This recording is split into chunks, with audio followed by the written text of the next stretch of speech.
to Griffin Eye News.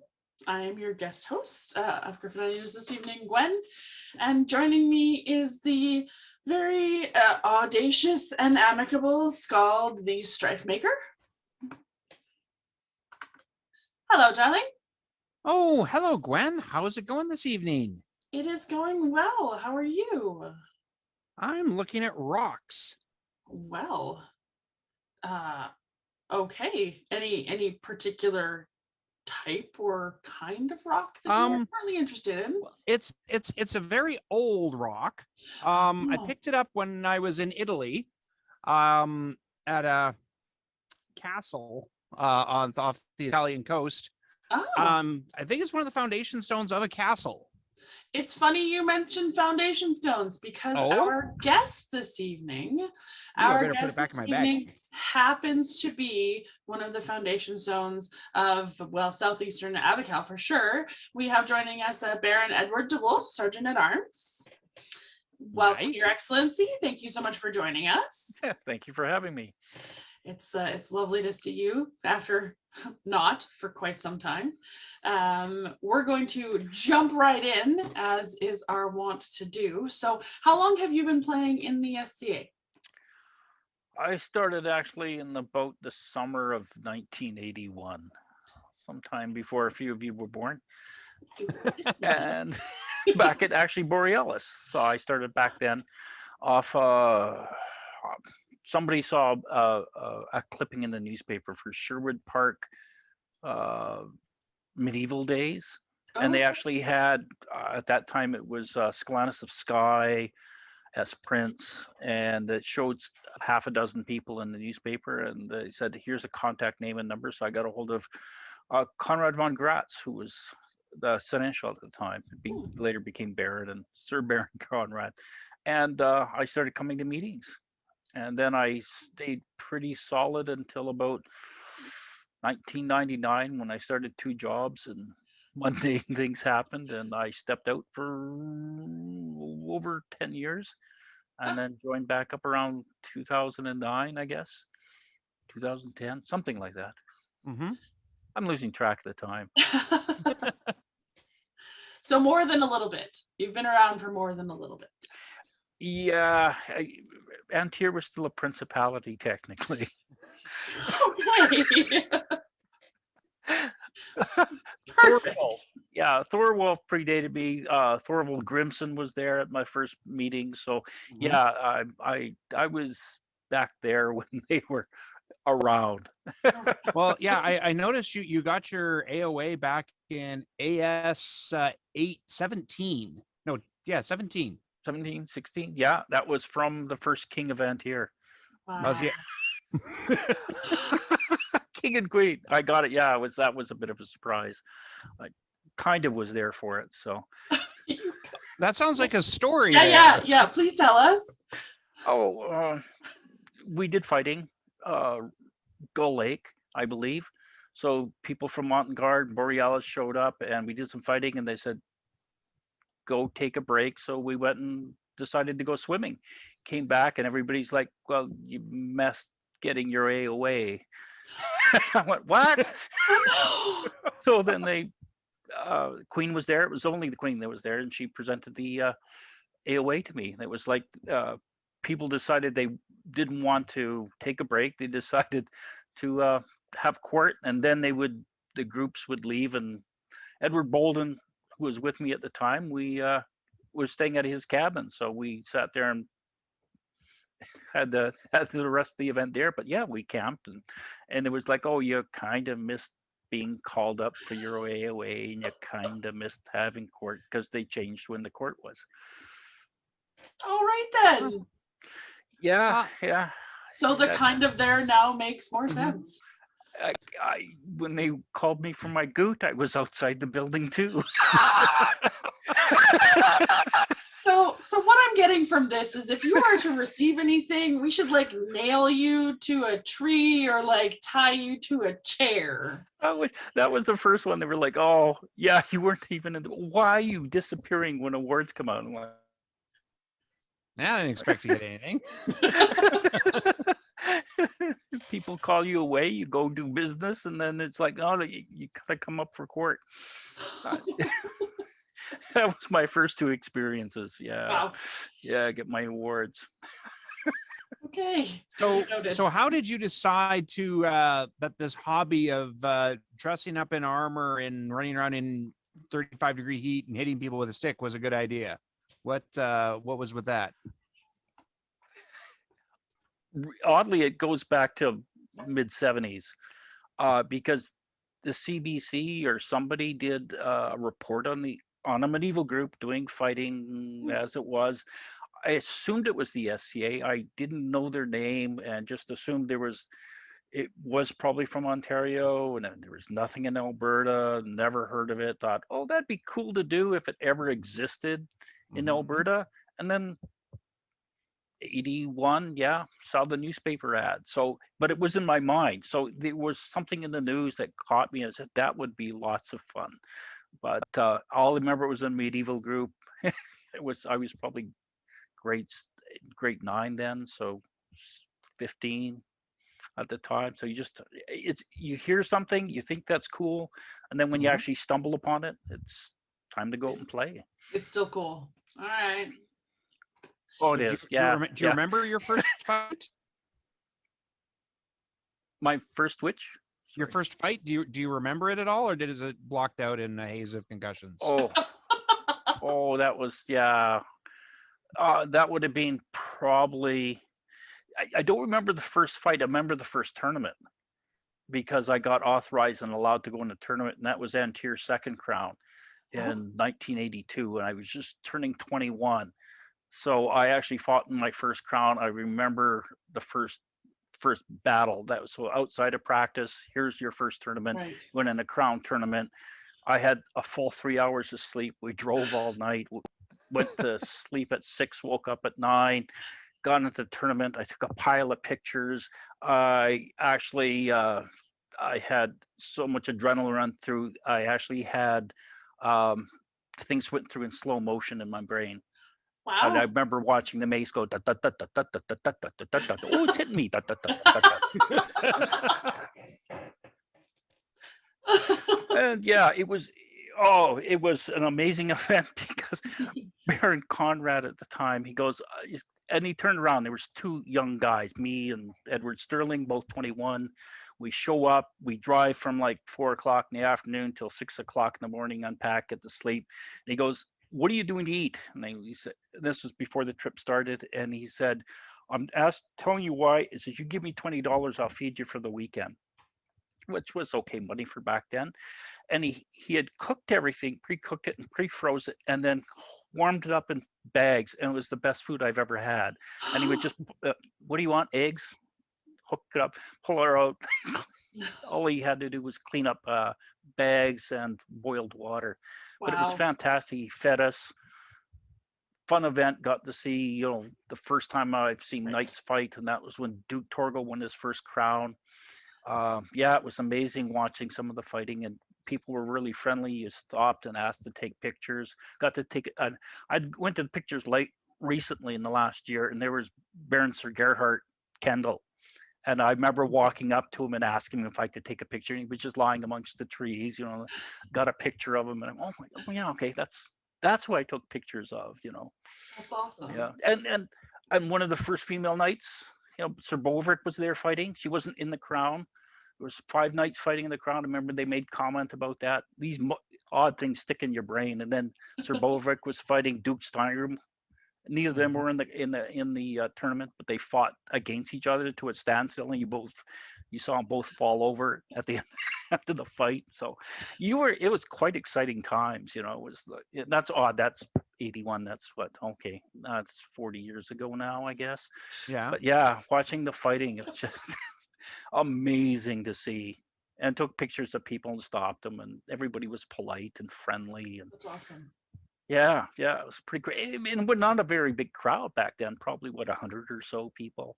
Right. Right. Very small crowds. Well, with all of this experience fighting, do you have unique moves or favorite shots that you Uh, are known for or that you particularly enjoy? Old school.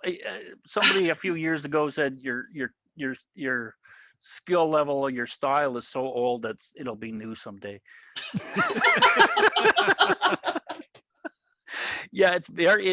It took me a while to figure out. Yeah, I when I left Borealis in '85, Mhm. that you sort of captain what your style was. It evolved slightly, but there wasn't as many evolved fighters out here. Right. Mm-hmm. So I mean, there was a handful of fighters. I mean, a few up in Saskatoon. A lot of them were new. A lot of them weren't, aged. So it was kind of fun going in because I was considered one of the more senior fighters out Right. here. So it Mhm. was kind of fun, and nobody had saw a high for him, so that was learning that myself. So yeah, a really old school style of fighting, and you can tell when I get really tired, I go very old school. I drop my sword down into my shoulder and start fighting from there. But it's a mixed match, it's just that you pick out what works. I do different things. I goof around a lot. That's probably about it. And the weirdest thing, I enjoy fighting more now than I've ever fought. Huh. And Mhm. and part of that is when you're younger, you're more competitive. Mhm. Mhm. And not saying I don't like to win, but I'm less worried Yeah. about winning or losing. It's since I came back, the big thing was getting back into armor was now um, a big gift for me. So I came back and said, "Oh Right. no, I'm enjoying this as I'm enjoying it." Mhm. And I had a little theater training where it was like one of the profs said, I did a little acting, was like every performance is a rehearsal, even a performance on stage, because you learn something new. So I Yeah. took that with me. So every time I'm out fighting, it's there's not the pressure to win Mhm. because Right. you can always get up and fight again. So it's really taking the kind of that, well, if I lost, I learned something. If I won, I learned something. If I'm fighting, I'm learning something. And all Yeah. you're doing is progressing forward. So it really takes that pressure off, that mentality where, because we're geared, and that was something I learned at the beginning, is we're geared not to hit people. So when you Right. go out to hit people, it's a real psychological jarring for some people. And that's why some people have to, like football players and talk about, you got to Yeah. get a little bit mean. And it's like, no, you don't, because you're hitting your friends and you start to relax more, and especially Right. newer fighters, they get a little psyched into it, and maybe just age, but that whole attitude of just having fun with it Yeah. has Mhm. made it more enjoyable for myself. And I'll do stupid things like run into pole arms thrusting points, and I may have seen you do that a time or two. that'll be if I hit a thrusting point, it's me running my face right onto it. That's always been a curse for me. Do you have? I know you talked about the An Tir crown there, but do you have any like favorite fighting events that you've been to over the year? One you keep coming back to over and over? I'd say any event I get to is my favorite nowadays. It's been, if I get out, I'm enjoying it. But recently, it's been the camping events. Mm. It's less pressure to pack up and come back, like fighting practice Right. or even feast. It's what my being joined is being the Valley Wars. You Right. get out, you camp, you sit back and relax, and you joke around with people. And I've always enjoyed the wars because of that. There's a lot more camaraderie. Right. There's a lot more. Oh, you switch up teams, you have fun, you practice it, and there's no shit. There I was stories, and you have a lot more fun with it. And I think that's a little bit more. And then when people start laughing and having fun with it, they realize, yeah, you can all have fun with it. Yeah. So yeah. That's awesome. So that then leads me to the what keeps you coming back over all of the years. Well, when definitely the friends. That's always the common theme. Mhm. You're coming back and seeing friends. Part of it, it's a good activity. I've always been interested in history, so that's a big core of Mhm. me. Uh, Getting out and being active has also become a bit Right. more my excuse for coming out. I think what keeps you out, and that's what I think what Mikhail and I really got into when I came out of retirement and he was out of retirement. Yep. And his philosophy was let's hit, fight, drink, repeat and have fun. Let's take it as fun. And then we've got a bunch of new people, and Mhm. the young people keep you young. When you see their youthful enjoyment in it and having fun with it, it really sparks that young side of you. You remember back when you're young and you're having fun with this, and Right. everything's new and exciting. So I think that's a big thing that keeps me coming back, is all the new people. It's always exciting to see the SCA in their eyes and meet new friends, and Yeah. that's being a big thing. Big thing. So living in Regina Valley Wold, Sigelhundas for a lot of the time, as opposed to being in Borealis, how does it contrast being in a remote shire as opposed to living in barony? Well, I read a long time ago, somebody had written about, they were a kingdom level officer, about living out in the boonies, and it struck a chord when you're out in the middle of somewhere and people don't see who you are and they don't connect as well. And Right. oddly, I found the SCA could be both. Like if you're in the boonies, sometimes everybody comes out to see you, and that Right. makes that connection. The SCA is good that way, but being in the boonies does make it harder to get resources, and especially like even just buying like odd things like leather and supply goods. Yep. Now that everything is physical housing, physical stores have gone away. Now you got to online shop, and I'm terrible for I don't online shop. I like to see my goods before I buy them. So being as everything's retreating away into big core centers, you can't just go and shop. You can't Yeah. buy, even buy cloth now. That drives me crazy. Used to we had we had basketfuls of cloth from buying here in Regina. We'd go out on a weekend and just, oh look, this on sale. Look, this is on sale. That you don't see anymore. So when you're in the boonies, it's Mm.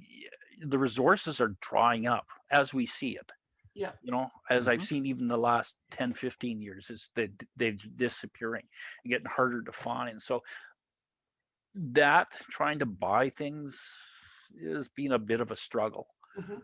Um, so if you're in a bigger group, you get more resources, you got more skilled people around you to give you more knowledge. But when you're in a smaller group, you're making it up yourself, or researching, and everybody's Right. learning together. With the smaller groups, however, I've seen, especially like Valleywold and back in the day, and even here, became a tighter knit group Mhm. because it's smaller, and everybody had to lean on each other. Mhm. Everybody knew each other. We saw each other every weekend. When we went camping, we went to camping as a group. So Right. that's the trade-off, right? Is you get the smaller group, the more you have one-on-one time. The bigger the group, the more you start, oh, I remember you. I haven't talked to you at this event, but Right. you know, and that's something also, when I was new, it was like how many people were in Alberta at the time? What, 100? How many are Right. now, right? So, Mhm. and you always sat back and, wow, wait till the next, when events get big here, when you don't see 30 people in an event, you see 100 people at an event. The feast's going to be big and exciting. So when you see that, those big events, it's thought, wow. I remember thinking of that like 40 years ago. Wait till it's 100 people at an event. Wait till there's 500 people in the event, and there's actual merchants there. There's actual, all that kind of stuff that's going, it becomes more visual. So there's a bit of a trade-off on both, right? You can be more intimate, and the other one, it has more stuff going on. So 6 of one and half a dozen of another. yeah. Excellent.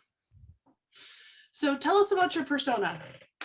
Oh, Edward Dewulf, yeah, second son, as I always am. Um, uh, Edward, the reign of Edward III, around the mid 1300s, 1350, 1360s, the age of the Black Prince. I picked what's probably the height of all medieval England and medieval world, is after Edward III, it sort of slides downwards, builds up to Edward III, and then Mhm. it's the glory of the Guard of the Road, Mhm. Order of the Garter, the beginning, the 100 Years' War, beating France, shooting them with arrows, dominating the scene, and Right. with the greatest king of England, and then everything sort of muddled down from there, right? Mhm. I'm sure the royals love hearing themselves referred to. So knowing that that background with your persona, has that influenced your fighting kit or the style you chose to fight? Or Um, it has over the years. I've worn a great helm at times in my early years. I've tried to go to as much steel as possible. Mhm. Now I have a coat of plates that covers it up. The surcoat is much more period than it's been. I always have the torsion wreath, the Mhm. heater shield. I always fight with that old school. Whatever the style is, I'm still fighting that sword and shield. You know. I have to tell you, your armor. So once upon a time, like 22 years ago, I went to my first event in Valley Wold. I went to Ferret's Feast, and of that event, because there was a sincerely large amount of libations, I remember you and your armor, specifically the blue and the yellow, Yeah. and thinking that's so freaking cool. I wish I could put him in my pocket and take him home with me.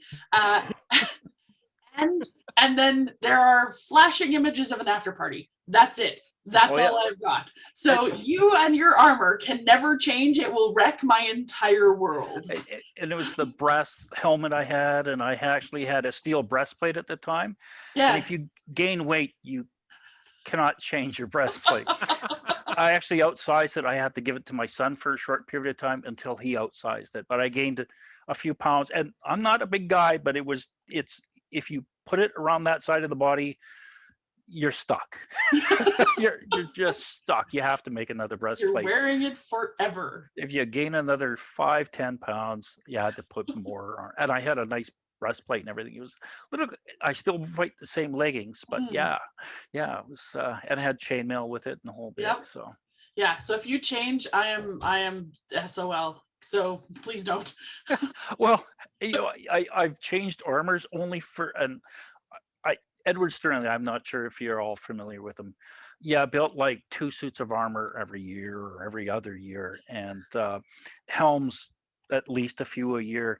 And he got it into the moment. Why would you have 1 suit of armor? It's like, why don't you have 5 suits of armor if you can build it? And I've always sort of dreamed that it's not just 1 suit of armor, you got to have two. Right. So now I have a second suit of armor, and 2 distinct different colors, and that's two Mhm. out of the 3 I want. So Awesome. So, aside from fighting, having been in the SCA for 40 years, what other aspects of the SCA do you participate in? Rapier, art, obviously you uh, build armor. yeah, you not as I was gonna say, I did a bit much more when I was younger, and the Mm. reason, well, that's the way of life. I did mead for several years, and if you talk to certain people in Valley World, they drank a lot of it, and it's Mhm. toxic. But Uh-huh. I got into that. I got into that in Borealis actually.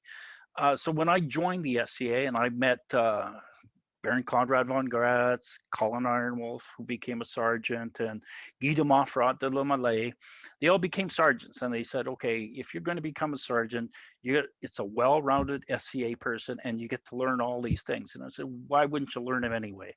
But it was sort of like, here's a way of doing things. And they taught, okay, you got to know heraldry. You got to know how to build some kind of armor, hopefully. So, I mean, you had to build armor. So, you know, even though Sterling did all the helmets and stuff, he assisted me in doing a bunch of stuff. And I did build legs and stuff.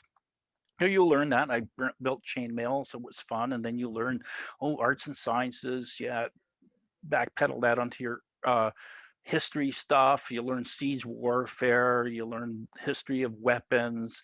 And suddenly you start learning all of these things. And it's just time and money that slows us down into becoming Mm. doing it all the time. But yeah, I did heraldry. That's what I loved about the sergeants. Is simple, here's 10, 11 different things you have to know. Games, dancing. I love dancing. That's my favorite thing, right? Feasting. I wish I could do all of it really well, but I got into chainmailing when Mhm. people weren't doing chainmail much at all. I'd Guy de Montferrat build my machine. So I got into chainmailing big before anybody did. And then suddenly people were coming around, well, what are you doing? And I'm like, well, it's simple. And then you started teaching other people, and people got better than I did. And Right. yeah, so you learn. It's all those fun things of building things. It's like, what aspect of the SCA don't you do, or wouldn't you do? It's probably a lot less. I did archery. I even did war archery. You know, it's what can't you do? When you get new people and it gets that excitement, they go, what can't you do? Whatever you want. As long as you have the time and the resources to do it, you can do 100 things and enjoy it, or sit back and watch people, right? You know. Yeah. Well, Yeah. since we are from the same shire, and you were instrumental in my introduction into the SCA, you were also one of my first dance partners, and I have to tell you, ladies, watch out for this one, because he is known to throw the cheekiest grin you've ever seen at the best and most advantageous time, so that you cannot remember which way is up, where your feet are supposed to be. It's just, he's a gem, but watch out. Just saying. I gotta say the dancing is, yeah, it's part of it. The old days, you did feasting, got out, ate, hang out with friends, and got out and dancing. Yeah. And back then, the Baroness would expect all of her sergeants to Right. dance. And not like she had to bend her arms, like, dancing. And it's like, let's go, let's get up and dance. And you did that during demos. The guys from Valleywold were crazy. We actually had more male dancers in Valleywold than we had females. And largely because everyone danced. And we went to a demo, the guys fought, danced in armor, because that's what we did, and we had fun with it, you know. So I think that's a very social, and it is a social aspect of what they did back then. You enjoyed and talked to each other and flirted, enjoyed eye to eye, toe to toe, and you do that at a feast, and it's just fantastic. I think it's a great thing, you know. Instead of watching people dance, get up and dance, you know. Not that watching isn't a bad thing, but you know, get up and doing is what the SCA is about, you know. Yeah. So digging through some history of Avacal, we noticed that you were part of the group that started 2 shires. How did that come to be? Kind of. Well, I moved. I moved from Borealis in '85, and there was a group in Regina here called Dragon Skull, and they fell to the wayside by the time I showed up. My brother actually moved in '84, so he was the first guy in armor here. So I showed up, moved here in '85. We tried to do a couple things. The group here folded, so there was nothing here. So I was doing theater stuff. What else gonna traveling, doing SCA, got my sergeants, then turned around and met Eric Grayslayer, and him and I were doing theater. So I said, come out and do this. And I went, okay, come do this. Then he invited like 4 or 5 guys to come out and watch us fight. And yeah, we told him it was nice and not dangerous, but I actually broke the strap on the back of his helm, and it fell onto his face, and I slapped it into his face, and it broke the rest of part of his tooth. It was already broken. And then he swung a shot for me that I could have easily dodged, so I tried dodging, and instead it went right into my groin. So he looked at these 4 guys and said, really, it's much more safe than this. So the 4 guys joined. So out of Eric Grayslayer, I had 5, 6 guys fighting. And then we just built a shire from that. We had a couple guys. Suddenly we had 10 or 11 memberships. And that became the crazy thing, because we were part of the mid-realm, and I was a sergeant in Borealis and An Tir, and Jeffrey Curtinham was getting a petition going for Saskatchewan to join An Tir. So we wrote off in the petition that says, you know, don't want anything to do with politics, but you know, we're closer to An Tir, and that's where we play. And all 10 of us are signing the petition, and please allow us. So I guess when the BOD looked at it, they looked at it and said, oh, by the way, it's a 2/3 split, but this group is 2/3 for and against. But this one group, all pure, all 10, all friends of mine, were willing to go An Tir, so that's what decided it. So the 10 of us got us into An Tir. And then Nice. there was Baron Edward Ross, I think, at the time was doing a Wizards Challenge in Regina. And they said, come and do some SCA stuff. So we came, somehow we connected. We showed up, and Dirk de Lint, Cedric Kedrick von Kesterzaal, saw us and said, hey, how do I come active? And he said, well, we're in Moose Jaw, come join us. And him and a couple guys came and joined us for a couple of months, and then it was down to him. And then he started up a group, and we started flowing as much information to him. Yeah. And he started up a group by himself, right? Basically by himself, but he lays blame on the Moose Jaw group for getting them going, because we came out and did the demo, and then we threw all these resources at him. Like Right. back then we photocopied everything, so we took all the photocopying and handed it to him. But he's the guy that really got it going. So even though his story is it's the Moose Jaw group that got it really going, we kind of fathered it. And it's like, yeah, fathered it, but you're the guy who got it going. Really. So. But so yeah, we got 2 groups out of that whole events, over a period of a couple years. So speaking of sort of Avacal history, there are 2 luminaries in the kingdom that got their start in Sigelhundas. And I just wondered if you knew or had remembered a young man had a beer stein on his shield, goes by Ivar the Black now. Oh yes. And what do you remember about this young guy in his early days in the SCA? He was so quiet, like him and Gerhard. It was like we come over, and the Moose Jaw guys are a little boisterous, but you come over to Regina and they're pretty quiet. And he was what, 16, 17, and him and Gerhard, and super quiet. And that's all you remember about them. They came out of their shell a bit, but it was like, wow, you guys are quiet for your group. It's like, wow, we feel a little noisy and rambunctious compared to you guys. Of course, things changed as you matured, but they were extremely quiet guys, very polite young guys. It seemed like Sigelhundas was a bit like that. It was a very quiet group. Mm-hmm. So yeah. And do you have any recollections of now Dutchess Asney, because she also started when she was in Sigelhundas? She was in that first wave.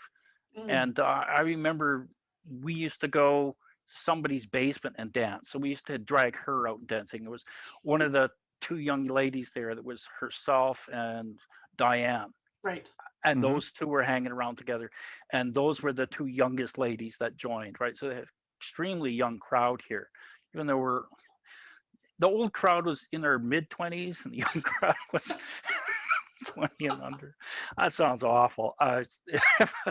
Yeah, they were a quiet group, and the Dirk and Jennifer and Alan, of course. Yes. And yeah, we got them all dancing.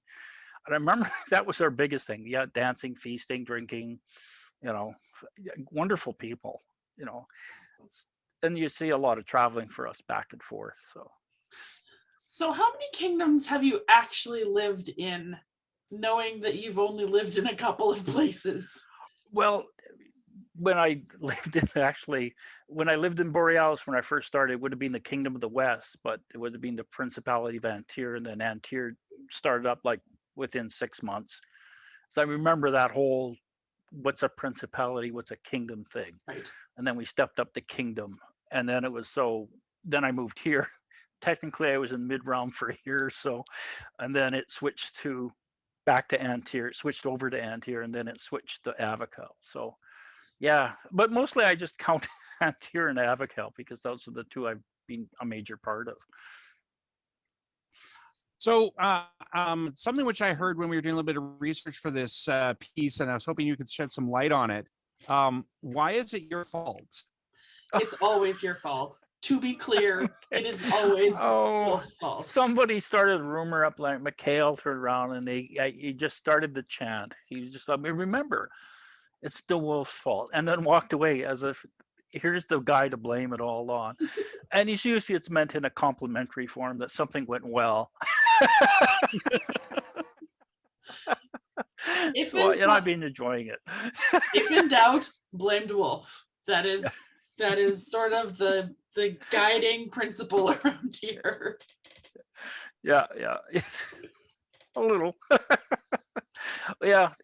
You gotta blame this last bit on McHale because, as he said, it was sort of like two guys coming out of retirement. There was fencers. There was like 5 fencers, and they all disappeared, and it was us 2 old guys left, and then suddenly a bunch of young kids, and it was just amazing. It was just okay. Let's just have some fun and let's fight. And it was like okay, and then suddenly some new people showed up and says, well, why don't we just start doing this like we should be doing it, like recruiting people. Okay, let's recruit people. So we counted in the first year we from that first set of people coming in, we put 13 people into armor, and we had 2.5 suits of armor. So I wore one, and everybody else wore McHale's. His one Now, and a half. did he still have that same pony Yes. armor Yes. back in the 1980s? Yes. It's still going. It's still a thing. Yeah, when we got joined in out of retirement and we went to our first event in Wold, I believe it was, we were joking and asking which one armor was still from way back when, was over 20 years old. Now he has more older pieces than I do. I have still the chainmail and the steel legs, and I do have other parts that are lying, but I don't fight in those as much. But yeah, it was like, oh, can you? Back then, I was actually wearing a chainmail shirt, so I had the chainmail shirt, the old legs from, yeah, those are from around 1990, and then McHale's armor from the 80s. It was like, yeah, let's find. And back in the days, I used to carry stuff in the bag that I started off with from the early 80s, but I can't find that anymore. But I used to throw them in the bag, and it was just a big piece of leather with steel on it, so I could actually use it as a chest protector against thrusting back in the day, because all I had was a chainmail shirt. It was a big flat piece of steel with leather on it. I was like, oh, okay. So that was the oldest piece of armor, not real functioning, but I still carried it around. So as an experienced member, you've seen the days of the Principality of An Tir to the modern Kingdom of Avacal. What changes have you seen since you started back in the early 1980s? Oh, everything's gotten, like visually and production wise, like the artisans, the armor, the costumes, and everything's gotten better. Like even there's always that rough edge on some of the beginner stuff, right? But we all do that. But you see people get into much more advanced costumes than they were 30 years ago. Not just the numbers of people, the tents have changed. They're much more period, as we're saying. The whole SCA's done that, right? It's gone from, you don't see hockey gloves as much out there, right, or it's well hidden. But there's an evolution on everything. Everything's become slicker. People are, the guys that are fighting are wearing armor that's more competitive, so it's lighter weight, but it's hidden well and it's dressed really well, and they look good and they look great. The costumes look good and look great. So there's a better evolution of stuff. It looks much more period, and it did 30 years ago. And it was odd because back then we'd find the 1 or 2 or 3 guys that had really nice armor, and when the newspapers came, those were the guys that they got pictures done out of. I mean, out of a group of 20, that's the 2 or 3 guys you want to take pictures of. Here's the ladies that have these costumes, take a picture of them. But right now there's lots. There's lots of beautiful stuff, a lot of stuff being, and that's that knowledge base and people handing it off. you know, this is how I did it, and everybody learns on the shoulders of the people coming before them. Mhm. So I think there's a lot more resources right now in, you know, than they used to have, right? So you have raised children or child in the SCA. So how has David taken to the SCA, and what can you recommend for parents who are like, well, I don't know if I want my kid in that. Well, David, you sort of let them decide what they want to do. Mhm. And David wanted to fight. So that Mhm. was, it was really easy for me. It might not be easy for others. Um, the big thing that he had excitement with, he had fun with it. He did like doing the fighting. It was a little bit more difficult being out here in the boonies with their one child fighter. Right. You know, when there's groups of 10 or 12, they can play a lot more. Yeah. But so with our evolution, we did end up with 4 youth fighters, really kind of steady. Yep. But at one point there was one, right? And then there was David brought Caden in, which Yeah. was a big thing. Is bringing a friend that's excited by the same thing, you know, explaining the rules, giving him chance, having fun with it, Right. and then Ryan's 2 daughters came in. Suddenly you Yeah. have 4 of them, and the kids do at a younger age play better than the adults. As they get older, they get more competitive. Of course, that loses that edge, but they are a little bit more excited. So when you get involved, is let them find something that enjoys them, Mhm. and then for me, Caden was a big bonus because he's quite excited by it. Yeah. And then when they come to offense, there was one point where somebody brought their kid, and they're roughly the same age, and they said the kids are talking D&D. I said, yeah. And it's like, well, they should be talking something else. And like, no, as long as they're connecting, Right. you know, they could be. I was just saying play magic cards, but you can find games for them. But Yeah. whatever they're talking about, it's their life, right? Yeah. Going around it. If they let them connect, then that becomes the bond of their friendship within the SCA. Right. Because even though we're in the SCA, we might not always talk about medieval stuff or SCA stuff. We're Right. talking about what you did at work last week. So you got to give Yeah. them the break to do the same thing. Is Yeah. talk about what you want to talk about. Connect with what you want to connect about. Now the place is the SCA, and that'll be your common goal and your common ground, right? And I find that's seems to be working with David and Caden and the other kids that they talk to. Yeah. So it's, Yeah. you know, So if somebody new wanted to get started in this hobby that you've been part of for 40 years, what advice would you give them to somebody walking into their very first SE or ESC event? well, it's talk to a lot of people, Mm-hmm. you know, take pictures of what you can see, make Mhm. mental notes, always ask questions, introduce yourself, say, you tell them you're new, uh, ask about, if you know somebody that's within the SA, you usually find an experienced person. Like myself, you might buddy up with somebody Right. and then reach out to them and say, okay, this is what's going on. You have any questions? What's cool? And then talk to them in the center, you know, buddy up with them. Uh, as more of a senior person, I try to, it's always fun to catch the new people and keep them around a couple of the senior folk that like to talk like that and Mhm. show people what's going on. Like the Chatelaine or those kind of people, it's, you know, find the guy's going to chat with them and show them what's possible. Yeah. You know, that's the big thing, you know, and that you got to tell them this. People have been doing this for 20 years. They have nice costumes because they've been in it for 20 years. Right. You know, you don't, it won't take you 20 years to do this, but you don't need to do it tomorrow, Yeah. right? That's always a big thing. It's a rush, and where do you resource yourself? How do Yeah. you do it? Yeah. You know, when it's like, well, yeah, that costume's gorgeous and that armor's beautiful, but you'll never find that stuff in Regina. You'll have to go to Winnipeg to find it. But yeah, that's a big thing. It's showing them what's possible and trying to find out what interests them.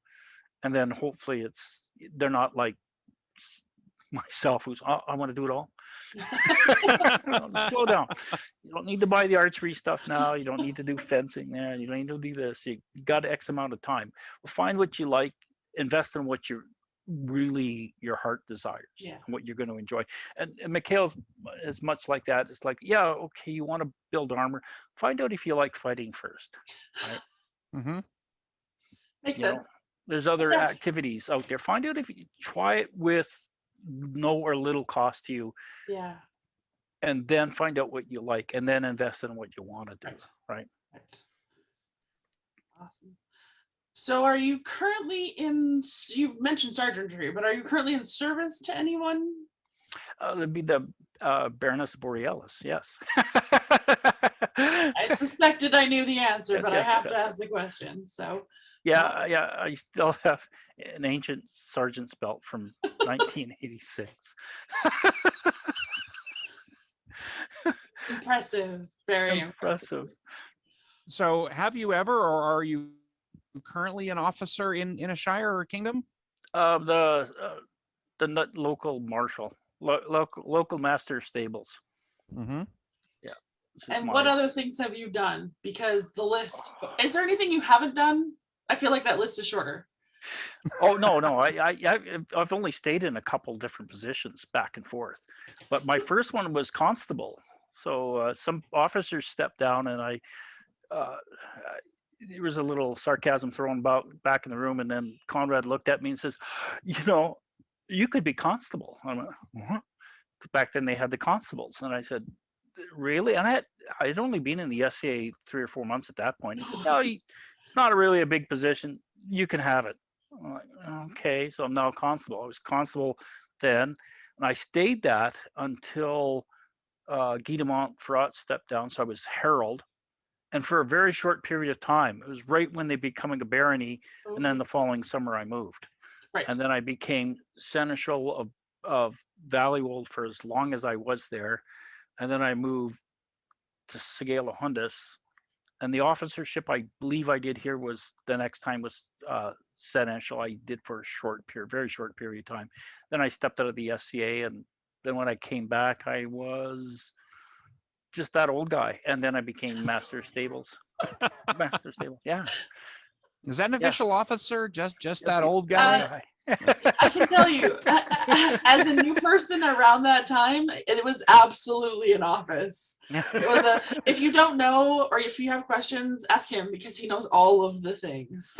Yeah, that's always the thing is when you talk about new people's knowing where to point people. Oh, those Yeah. I love as you basically costumes. Look at this person over here.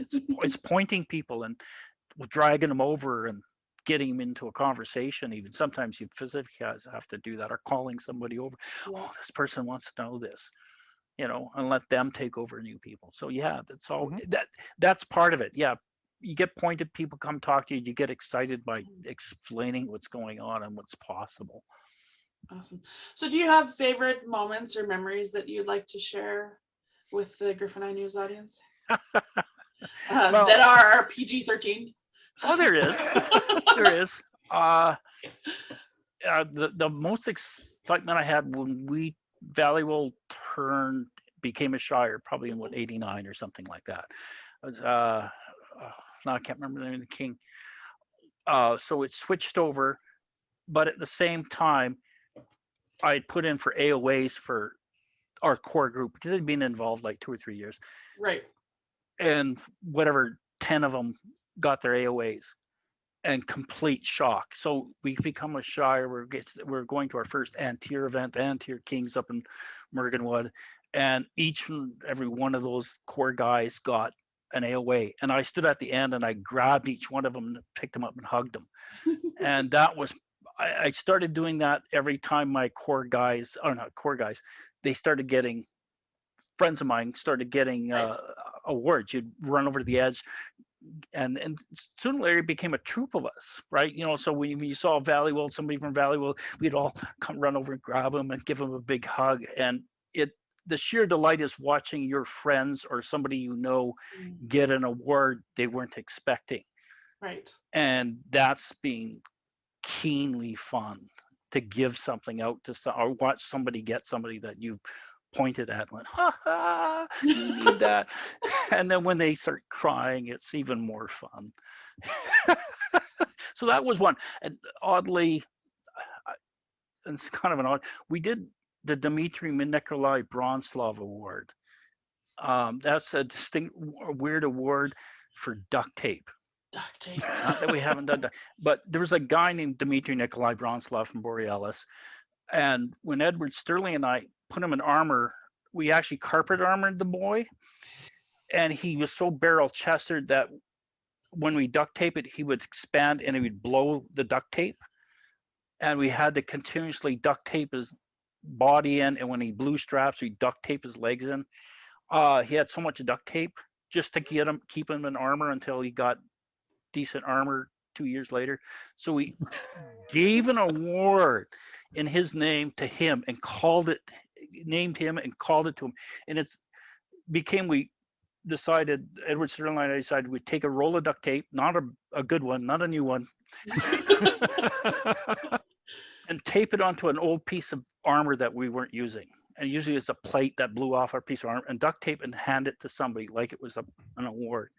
And we've given it actually only 2 or 3 times ever since. And every once in a while, when I see somebody that's duct taped in armor to get into a tournament that has a lot of duct tape on, I go and ask if we're allowed to give out this award, because it's actually was distinct to the House of the Black Rose. The household of Black Rose, which I think Kenneth and Joan are the only 2 that are really left out of that. But we'd walk up and give this award in the name of some guy who hasn't been in the SCA for 20 years, but his name lives on. So that's the fun. I think that's the big joy of having that fun together. And then when awards come out, especially the AOA, and I've heard that from senior members, it's the most important award you'll ever get, the most memorable. And it's not just memorable when I got mine. It's memorable when I see new people get theirs. Right. It's just so cool to watch. What did I get this for? Yes. For being you. One of us. Yeah. Yeah. It's I think that's got to be the most exciting award going, because people just get so thrilled by it. Not that the other awards aren't thrilling, but Right. that new person, when they get their first award or whatever it is, a recognition, it's so nice, and especially when you start recognizing people, by the way. And ever since that moment, watching people get their awards, it's just been a thrill for me. Does that sound odd? No, that sounds perfect. Sounds perfect. Awesome. So any final comments for our audience this evening? Any comments for Avacal or the known world? We only got a few more months left of this plague going on. It's kind of being sort of a hazy thing coming up right now. You're starting to go, when is this going to end? And suddenly we went from -30 to +5 the other day. Right? And you're looking at it, it's going spring and the numbers are dropping, and it's when can we start meeting face to face? Yeah. And that transition phase is going to be difficult, but it's going to be, this is getting shorter and shorter. There's light. There's light at the tunnel. When work says we're going to have people at workplace and university in September, then you're starting to look at other things will be in place. Yeah. It might come faster than you expect. And we're talking about the perfect storm. You might end up with beautiful weather, and suddenly everybody's vaccinated, and suddenly everybody's can meet, and it's going to be, what are we going to do? When are we going to do it? How are we going to do it? And that's going to be, everybody's going to be caught maybe slightly unaware, and with new people perhaps coming down the tubes. Oddly, we've had people reach out to us, so it's going to be, what do you want to do? Let's get involved. The one thing the SCA have always said, it's hands-on, and we're waiting to get hands-on. Yes. And take that every way you want, but. And on that note, we're going to wrap it up for this evening. Yes. Thank you so much for joining us. Well, thank you for having me. Talk to you. Oh, it's lovely to be here. Absolutely. Thank you, Skeld, as always, for being my partner in crime. And Avacal, we will see you next week. Bye. Bye.